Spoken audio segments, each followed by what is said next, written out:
Next, നമ്മൾ പഠിക്കുന്നത് switch case statement ആണ്. So ഇത് നമ്മൾ ഉപയോഗിക്കുന്നതും ഒരു കണ്ടീഷണൽ സ്റ്റേറ്റ്മെന്റ് ആണ്. നമ്മൾ if സ്റ്റേറ്റ്മെന്റ് ഉപയോഗിക്കുന്ന പോലെ തന്നെയാണ് ഇത് ഉപയോഗിക്കുന്നത്. പക്ഷേ ചെറിയ വ്യത്യാസമുണ്ട്. ഇതിൽ നമ്മൾ ചെയ്യുന്നത് നമ്മൾ ഇവിടെ സ്വിച്ച് കേസിൽ ഇവിടെ ഒരു വാല്യൂ കൊടുക്കുന്നു. അതിനുശേഷം സ്വിച്ച് കേസിന്റെ ബോഡിക്കുള്ളിൽ നമ്മൾ ഒരുപാട് കേസസ് കൊടുത്തിട്ടുണ്ടായിരിക്കും. കേസ് 1, കേസ് 2, കേസ് 3 അങ്ങനെ നമുക്ക് എത്ര കേസ് വേണമെങ്കിലും കൊടുക്കാം. അവസാനം നമ്മൾ ഒരു ഡിഫാൾട്ട് കേസും കൊടുത്തിട്ടുണ്ടായിരിക്കും. സോ നമ്മൾ കൊടുത്ത വാല്യൂ നമ്മൾ ഇൻപുട്ട് ചെയ്യുന്ന വാല്യൂ ഈ കൊടുത്തിട്ടുള്ള ഏതെങ്കിലും കേസുമായി മാച്ച് ആവുന്നുണ്ടെങ്കിൽ അതിനുള്ളിൽ എഴുതിയിട്ടുള്ള സ്റ്റേറ്റ്മെന്റ് അതിനുള്ളിൽ എഴുതിയിട്ടുള്ള കോഡ് റൺ ആവും. അതിനുശേഷം അതവിടെ ബ്രേക്ക് ആവുന്നതായിരിക്കും. അതിനാണ് നമ്മളിവിടെ ബ്രേക്ക് സ്റ്റേറ്റ്മെന്റ് കൊടുക്കുന്നത്. സോ നമ്മളിവിടെ കൊടുത്ത കേസുമായിട്ടൊന്നും നമ്മൾ കൊടുത്ത വാല്യൂ മാച്ച് ആവുന്നില്ലെങ്കിൽ അവസാനം ഈ ഡിഫാൾട്ട് എന്ന് എഴുതിയ ഭാഗത്ത് എഴുതിയിട്ടുള്ള കോഡ് ആ ഒരു ബ്ലോക്കിൽ എഴുതിയിട്ടുള്ള കോഡ് റൺ ആവുന്നതായിരിക്കും. സോ ഇത്തരത്തിലാണ് സ്വിച്ച് കേസ് സ്റ്റേറ്റ്മെന്റ് പ്രവർത്തിക്കുന്നത്. ഇത് if സ്റ്റേറ്റ്മെന്റ് പ്രവർത്തിക്കുന്ന പോലെ തന്നെയാണ്, പക്ഷേ ഇതിന് ചെറിയ വ്യത്യാസമുണ്ട്. സോ ഇതിൽ നമുക്ക് relational operators greater than less than ആ സംഭവം ഒന്നും കൊടുക്കാൻ സാധിക്കില്ല. അതുപോലെ ലോജിക്കൽ ഓപ്പറേറ്റർ ആൻഡ് ഓർ തുടങ്ങിയവയൊന്നും നമുക്കിതിൽ ഉപയോഗിക്കാൻ സാധിക്കില്ല. അതുപോലെ നമുക്കിതിൽ ഇൻറ്റിജറും അതുപോലെ സ്ട്രിങ്ങും മാത്രമേ ഉപയോഗിക്കാൻ സാധിക്കുകയുള്ളൂ. ഫ്ലോട്ട് അതായത് പോയിന്റുള്ള നമ്പേഴ്സ് നമുക്കിതിൽ ഉപയോഗിക്കാൻ സാധിക്കില്ല. സോ നമുക്കിതെങ്ങനെ ചെയ്യാമെന്ന് നോക്കാം. സോ നമ്മളിവിടെ സ്വിച്ച് കേസ് സ്റ്റേറ്റ്മെൻറ്റ് നമ്മൾ ആദ്യം ഒരു വേരിയബിൾ ഡിക്ലെയർ ചെയ്യുന്നു. സോ നമ്മൾ എന്ന് കൊടുക്കുന്നു. സോ നമ്മളിതിന് 1 എന്ന് കൊടുക്കുന്നു. ഓക്കെ, നമ്മളിവിടെ ചെയ്യാൻ പോകുന്ന പ്രോഗ്രാം എന്ന് പറയുന്നത് നമ്മൾ 1 എൻ്റർ ചെയ്ത് കഴിഞ്ഞാൽ നമുക്ക് ടെക്സ്റ്റിൽ നമുക്കിവിടെ 1 എന്ന് ലഭിക്കണം. 2 എന്ന നമ്പറിൽ നമ്മൾ എൻ്റർ ചെയ്ത് കഴിഞ്ഞാൽ നമുക്ക് 2 എന്ന് ലെറ്ററിൽ ലഭിക്കണം. അതുപോലെ 3 ആണെങ്കിൽ 3 എന്ന് ലെറ്ററിൽ ലഭിക്കണം. ഇതല്ലാത്ത ഏതെങ്കിലും ഒരു നമ്പർ നമ്മൾ എൻ്റർ ചെയ്ത് കഴിഞ്ഞാൽ നമുക്ക് ഇൻവാലിഡ് നമ്പർ എന്ന് ലഭിക്കണം. സോ നമുക്ക് ഈ സ്റ്റേറ്റ്മെൻറ്റിലും ചെയ്യാം, അതുപോലെ നമുക്ക് സ്വിച്ച് കേസിലും ചെയ്യാം. സോ നമ്മളിവിടെ വന്നതിന് ശേഷം ആദ്യം ചെയ്യേണ്ടത് സ്വിച്ച് എന്ന് പറയുന്ന കീവേഡ് അതിനുള്ളിൽ നമ്മളൊരു ബ്രാക്കറ്റ് കൊടുക്കുക. അതിനുള്ളിലാണ് നമ്മൾ നമ്മുടെ വേരിയബിളിനെ നമ്മുടെ വാല്യൂ കൊടുക്കുന്നത്. ഏത് വാല്യൂ ആണ് നമ്മൾ കമ്പയർ ചെയ്യുന്നത്. സോ നമ്മൾ നം. ഓക്കെ, അതിനുശേഷം നമ്മൾ ഇതുപോലെ ഒരു കർലി ബ്രാക്കറ്റ് ഓപ്പൺ ചെയ്യുക. ഓക്കെ, സോ ഇതിനുള്ളിലാണ് നമ്മൾ നമ്മുടെ കേസസ് കൊടുക്കുന്നത്. സോ നമ്മൾ ആദ്യത്തെ കേസ് എന്ന് കൊടുത്ത ശേഷം ഏത് വാല്യൂമായിട്ടാണ് നമ്മളിതിനെ കമ്പയർ ചെയ്യുന്നത്. സോ ആദ്യം നമ്മൾ 1 കൊടുത്തു. അത് കേസ് 1 എന്ന് പറയുന്നത് നമ്മൾ എൻ്റർ ചെയ്യുന്നത് 1 ആണോ എന്ന് ചെക്ക് ചെയ്യുന്നു. ഓക്കെ, സോ 1 ആണെങ്കിൽ നമ്മൾ അതിനുള്ളിൽ നമ്മൾ പ്രിൻറ്റ് നമുക്ക് വേണ്ടത് 1 എന്നതുപോലെ ലെറ്ററിൽ വേണം, സെമിക്കോളൻ കൊടുക്കാം. അതിനുശേഷം നമ്മൾ break statement. Okay, break statement ഈ ഒരു രീതിയിൽ കൊടുക്കുന്നു.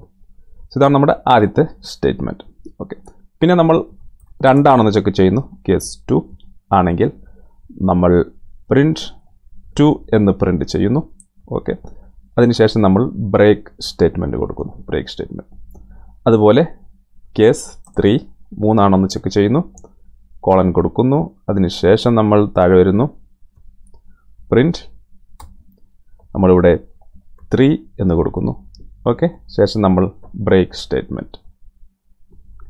ഇങ്ങനെ നമുക്ക് എത്ര കേസ് വേണമെങ്കിലും താഴോട്ടതുപോലെ കൊടുക്കാൻ സാധിക്കും. സോ അവസാനമായി നമ്മൾ മുകളിൽ കൊടുത്ത കേസ് ഒന്നുമല്ലെങ്കിൽ വേറെ എന്തെങ്കിലും ഒരു ലെറ്റർ നമ്മൾ എൻ്റർ ചെയ്ത് കഴിഞ്ഞാൽ നമ്മളിവിടെ ഡിഫാൾട്ട് എന്ന് പറയുന്ന ഡിഫാൾട്ട് കേസിനുള്ളിൽ മുകളിൽ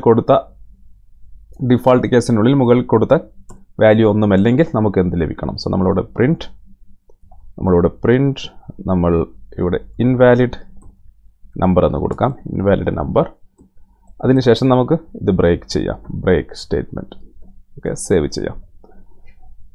സോ നമുക്കിതിന് റൺ ചെയ്ത് നോക്കാം. സേവ് ചെയ്ത് നമുക്ക് നമ്മുടെ പ്രോഗ്രാം റൺ ചെയ്യാം. റൺ ചെയ്ത് കഴിഞ്ഞാൽ നമുക്കിവിടെ ഇപ്പോൾ ഇവിടെ 1 ആയിരുന്നു നമ്മുടെ വേരിയബിളിലെ വാല്യൂ എന്ന് പറയുന്നത്. അതുകൊണ്ട് നമുക്ക് 1 ലഭിച്ചു.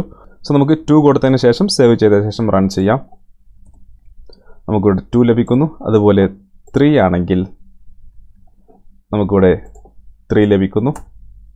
ഓക്കെ, സോ നമ്മളിവിടെ 4 എൻ്റർ ചെയ്ത് കഴിഞ്ഞാൽ ഓക്കെ 1, 2, 3 അല്ലാതെ വേറെ ഏത് എൻ്റർ ചെയ്ത് കഴിഞ്ഞാലും 4 എൻ്റർ ചെയ്ത് നമ്മൾ റൺ ചെയ്ത് കഴിഞ്ഞാൽ നമുക്ക് ഇൻവാലിഡ് നമ്പർ എന്ന് ലഭിക്കുന്നതായിരിക്കും. സോ ഇത്തരത്തിലാണ് സ്വിച്ച് കേസ് പ്രവർത്തിക്കുന്നത്. സോ നമുക്ക് ഉദാഹരണമായി നമ്മളിവിടെ 4.5 എന്ന് കൊടുക്കുന്നു. 4.5 നമ്മളിവിടെ കേസിൽ 4.5 എന്ന് കൊടുക്കുന്നു. സോ ഇതൊരു ഫ്ലോട്ട് നമ്പറാണ്, പോയിൻ്റുള്ള നമ്പറാണ്. ഓക്കെ, ഫ്ലോട്ട് ടൈപ്പാണ്. സോ നമുക്ക് ഈ ഫ്ലോട്ട് ടൈപ്പ് നമുക്ക് കേസിനുള്ളിൽ ഉപയോഗിക്കാൻ സാധിക്കില്ല.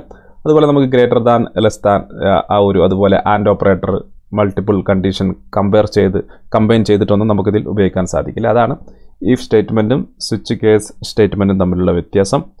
നമുക്ക് സ്വിച്ച് സ്റ്റേറ്റ്മെൻറ്റിൽ ചെയ്യുന്ന കാര്യങ്ങളെല്ലാം if സ്റ്റേറ്റ്മെൻറ്റിൽ ചെയ്യാൻ സാധിക്കും. പക്ഷേ if സ്റ്റേറ്റ്മെൻറ്റിൽ ചെയ്യുന്ന എല്ലാ കാര്യങ്ങളും നമുക്ക് സ്വിച്ച് കേസ് സ്റ്റേറ്റ്മെൻറ്റിൽ ചെയ്യാൻ സാധിക്കില്ല. അതാണ് തമ്മിലുള്ള വ്യത്യാസം. ഇനി നമുക്കൊരു ടെക്സ്റ്റിൻ്റെ നമ്മൾ നേരത്തെ ചെയ്ത എ ഫോർ ആപ്പിൾ ആ ഒരു പ്രോഗ്രാം ചെയ്ത് നോക്കാം. സോ നമ്മളിവിടെ എ, സോ നമ്മൾ കേസ് ചെക്ക് ചെയ്യുന്നത് എ ആണെന്ന് ചെക്ക് ചെയ്യുന്നു. ആണെങ്കിൽ നമ്മളിവിടെ ആപ്പിൾ, അതുപോലെ ബി ആണെന്ന് ചെക്ക് ചെയ്യുന്നു. സോ ബി ആണെങ്കിൽ നമ്മൾ ബാറ്റ്, നമ്മളിവിടെ സി ആണെന്ന് ചെക്ക് ചെയ്യുന്നു. സി ആണെങ്കിൽ നമ്മളിവിടെ ക്യാറ്റ്. ഇതൊന്നുമല്ലെങ്കിൽ നമ്മൾ ഇൻവാലിഡ് ക്യാരക്ടർ സേവ് ചെയ്യാം. സേവ് ചെയ്ത ശേഷം നമുക്ക് നമ്മുടെ പ്രോഗ്രാം റൺ ചെയ്യാം. ഓക്കെ, നമ്മൾ ആദ്യം എ കൊടുത്തിരുന്നു, നമുക്ക് ആപ്പിൾ എന്ന് ലഭിച്ചു. Sorry, apple spelling mistake. Okay, apple എന്ന് നമുക്ക് ലഭിച്ചു. സോ നമുക്ക് ബി കൊടുത്തു കഴിഞ്ഞാൽ സേവ് ചെയ്യാം. ബി കൊടുത്തു കഴിഞ്ഞാൽ നമുക്കിവിടെ ബാറ്റ് എന്ന് ലഭിക്കുന്നു. അതുപോലെ സി ആണെങ്കിൽ സി കൊടുത്ത് നമ്മൾ റൺ ചെയ്ത് കഴിഞ്ഞാൽ നമുക്ക് ക്യാറ്റ് എന്ന് ലഭിക്കുന്നു. അതുപോലെ നമ്മൾ ഡി കൊടുക്കുന്നു. എയും ബിയും സിയും മാത്രമേ നമ്മളിവിടെ കേസ് കൊടുത്തിട്ടുള്ളൂ. നമുക്കിവിടെ വേണമെങ്കിൽ താഴോട്ട് എത്ര കേസ് വേണമെങ്കിലും കൊടുക്കാം. നമ്മളിപ്പോൾ 3 കേസ് കൊടുത്തു, അതിനുശേഷം ഡീഫാൾട്ട് കൊടുത്തു. അപ്പോൾ ഈ 3 കേസ് അല്ലാതെ വേറെ ഏത് എൻ്റർ ചെയ്ത് കഴിഞ്ഞാൽ നമുക്ക് ഈ ഡീഫാൾട്ടിൽ എഴുതിയിട്ടുള്ള കോഡായിരിക്കും എക്സിക്യൂട്ട് ചെയ്യുന്നത്. സോ നമ്മൾ ഡി കൊടുത്ത് സേവ് ചെയ്ത് നമുക്ക് റൺ ചെയ്യാം. നമുക്ക് ക്ലിയർ ചെയ്ത ശേഷം റൺ ചെയ്യാം. റൺ ചെയ്ത് കഴിഞ്ഞാൽ നമുക്കിവിടെ ഇൻവാലിഡ് ക്യാരക്ടർ എന്ന് ലഭിക്കുന്നു. സോ ഇത്തരത്തിൽ നമുക്ക് സ്വിച്ച് കേസ് സ്റ്റേറ്റ്മെൻറ്റ് ഉപയോഗിക്കാം. ഈഫ് സ്റ്റേറ്റ്മെൻറ്റിനെ പോലെ തന്നെ നമുക്ക് ഉപയോഗിക്കാം. പക്ഷേ നമ്മൾ നേരത്തെ പറഞ്ഞ കുറച്ച് വ്യത്യാസങ്ങൾ ഉണ്ട് എന്ന് മാത്രം.